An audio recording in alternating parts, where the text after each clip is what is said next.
Roll number उन शहीदों को याद करने का, ये दिन है पाक फौज की कुर्बानियों को याद करने का, जिन्होंने हमेशा वतन के दिफा को अपनी जानों से मुकद्दम जाना।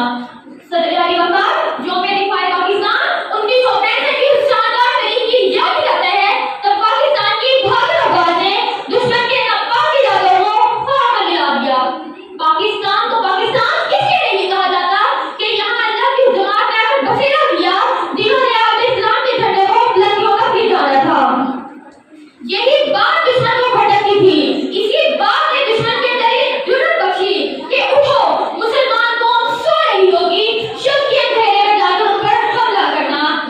6 नवंबर की सुबह लाहौर के जिन खाने में दुश्मन चाय की चुस्कियां भरने जाएंगे, वो भूल चुके थे कि मुसलमान रातों को सोया नहीं करते।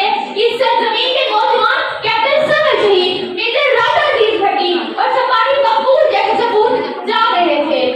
वो लोग जिन्होंने खून देकर इस चमन को जीनत बख्शी है, वो लोग जिन्होंने खून देकर इस चमन को जीनत बख्शी है, वो चार से दुनिया वाकिफ है, गुमनाम न जाने कितने हैं। सदर-ए-आली वकार,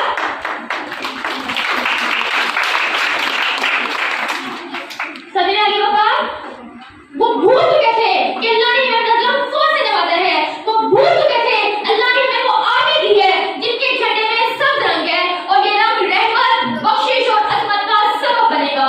दुश्मन ये नहीं जानता था कि हमारे झंडे में 2 तलवारें हैं जो तुम्हारे गले काटेंगी।